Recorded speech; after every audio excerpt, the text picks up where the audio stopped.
Assalamualaikum warahmatullahi wabarakatuh. Halo teman-teman, di sini kami akan membahas mengenai financial freedom nih. Nah, buat kalian yang masih belum tahu apa itu financial freedom, di sini kami akan membahas mengenai konsep, cara, dan tahapan menuju financial freedom. Tanpa berlama lagi, langsung saja kita masuk ke pembahasannya. Dari beberapa sumber jurnal gitu diketahui bahwa financial freedom adalah ketika seseorang memiliki pendapatan yang mampu mencukupi kebutuhannya dalam hidup, di mana tanpa harus melakukan pekerjaan secara aktif. Dengan kata lain, financial freedom atau kebebasan finansial itu adalah ketika diibaratkan kita itu bukan bekerja untuk uang, tapi uang yang bekerja untuk kita. Kenapa seperti itu? Karena kan kebebasan finansial itu kan kita sudah melampaui batas pengeluaran yang harus kita keluarkan gitu kan. Ibarat kata gini, kita memiliki bisnis kos ya, tempat kos gitu. Nah, secara tidak langsung kita itu konsepannya bukan kita bekerja untuk menghasilkan uang, tapi uang yang secara tidak langsung akan bekerja untuk kita gitu. Karena tanpa kita sadari gitu ya, kalau punya bisnis kos gitu kan, dengan duduk aja kita sudah mendapatkan uang gitu kan. Uang yang mengalir untuk kita gitu, bukan kita yang harus bekerja keras untuk mendapatkan uang. Namun dikutip dari salah satu sumber gitu di laman Sikapi Uang OJK, kebebasan finansial itu sebenarnya tidak selalu harus diartikan kita harus memiliki atau memegang uang banyak gitu ya, dalam jumlah yang banyak gitu. Karena merdeka secara finansial itu bisa didapatkan ketika seseorang sudah bisa hidup dengan secukupnya gitu atau sewajarnya tanpa harus bergantung dengan orang lain gitu. Nah, setelah Teh Okta menjelaskan mengenai konsep dari financial freedom, di sini ada video mengenai cara untuk mencapai financial freedom nih, yang kita kutip dari video YouTube financialku.com.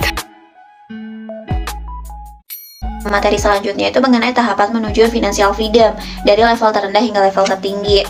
Nah, yang pertama itu tahap 0 atau sering disebut dengan dependent, di mana di tahap ini itu kita masih bergantung pada orang lain untuk mensupport finansial kita. Nah, tahap ini itu adalah ketika kita tidak memiliki pemasukan sama sekali yang bisa dihasilkan sendiri, atau pemasukan kita itu masih sangat kecil sehingga kita tidak bisa lepas dari bantuan orang tua agar bisa memenuhi kebutuhan hidup kita gitu. Nah, tapi sebenarnya pada saat ketika kita berada di level ini, kita itu harus mencari pengetahuan, mencari ilmu sebanyak-banyaknya, bahkan pengalaman sekalipun gitu. Kenapa harus seperti itu? Supaya kita bisa memiliki value untuk dijual ke orang lain. Karena ketika kita sudah memiliki value, kita sudah memiliki pengalaman, kita sudah memiliki ilmu, nantinya kita bisa memilih gitu. Kita akan bekerja secara sendiri gitu, bekerja mandiri, atau kita bekerja di tempat orang lain gitu. Di tahap kedua itu ada tahap 1, dimana istilah kata kita masuk ke tahap mandiri, dimana di tahap ini itu kita sudah tidak membutuhkan lagi bantuan dari orang lain untuk memenuhi kebutuhan finansial kita. Tapi sebenarnya di sini pemasukan kita masih pas-pasan atau bisa masih terlalu kecil gitu untuk memenuhi kebutuhan kita secara keseluruhan. Namun baiknya dari tahap ini itu adalah kita sudah dikenal sebagai seseorang yang bisa hidup mandiri gitu konsepnya. Nah, sebenarnya pada saat kita berada di tahap ini, kita itu harus dilatih untuk hidup hemat dan mencoba gitu melakukan investasi uang, tapi tidak investasi uang yang harus secara besar-besaran gitu, bukan. Tapi investasi uang yang kita lakukan itu adalah seperti membeli buku, mengikuti kegiatan kursus di luar atau lainnya, agar skill kita itu dapat bertambah. Karena ketika skill kita bertambah, maka value yang bisa kita ciptakan ke konsumen atau ke yang lain, bahkan ke perusahaan sekalipun, juga akan bertambah pula. Tahap yang kedua adalah stabil. Tahap ini terjadi ketika kamu memiliki pekerjaan yang nyaman, gaji yang cukup untuk memenuhi kebutuhan, ketika kamu tidak mempunyai kemampuan lagi untuk mencari uang. Misalnya ketika kamu pergi atau pekerjaan yang hilang. Tahap yang ketiga adalah tahap otonom. Pada tahap ini, kamu sudah tidak memiliki utang ataupun beban yang lainnya untuk dibayarkan, karena tabungan yang kamu miliki sudah berkali-kali lipat lebih banyak daripada total pengeluaran bulanan yang kamu harus bayarkan. Oleh karena itu, jika kamu keluar dari pekerjaan, maka kamu dapat hidup sendiri berbulan-bulan lamanya. Kamu sudah bisa otonom dengan penghasilan tanpa harus melunasi kewajiban ke pihak manapun. Tahap ini akan tercapai apabila kamu memiliki penghasilan yang cukup. Kamu bisa hidup dari sebagian kecil penghasilan itu. Kamu bisa menyimpan sebagian besar penghasilan hingga kamu punya otonomi keuangan. Dan tidak perlu khawatir misalnya terjadi kejadian yang tidak diinginkan di masa yang akan datang. Tahap 4 yaitu aman. Tahap ini merupakan tahap ketika kamu sudah aman, karena uang yang kamu punya dan juga bisnis atau investasi yang kamu punya sudah bisa mengcover biaya hidup kamu, meskipun kamu tidak bekerja. Akan tetapi, uang itu hanya cukup untuk biaya hidup yang simpel saja. Jadi, kamu tidak mempunyai cukup uang untuk membeli barang-barang yang mewah. Tahap ini terjadi ketika bisnis kamu sudah bisa bekerja sendiri tanpa perlu kamu awasi secara penuh, atau ketika tabungan kamu sudah sangat banyak, sampai-sampai kamu bisa saja pensiun dan menikmati hidup sederhana tanpa bekerja. Tahap berikutnya ada tahap kelima, yaitu bebas finansial. Di tahap ini, penghasilan pasif kamu sudah bisa memenuhi standar hidup mewah kamu.